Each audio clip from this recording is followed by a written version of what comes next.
প্রত্যেক কটা নির্বাচনই কঠিন নির্বাচন। আমি 2004 সালে যখন প্রথম লোকসভা নির্বাচন লড়েছিলাম সেটাও কঠিন ছিল। 2011-য় যখন মামাটি মানুষের সরকার আসার আগে যখন নির্বাচনে লড়েছিলাম সেটাও কঠিন ছিল।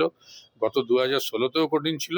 ন্যাচারালি নির্বাচন সবসময় নির্বাচনের মতো করতে হবে, মানুষের পাশে। এটুকু আমি মনে করি যে ডেবরাবাসী ঠিক তাদের মতো করে জনপ্রতিনিধি নির্বাচিত করবেন।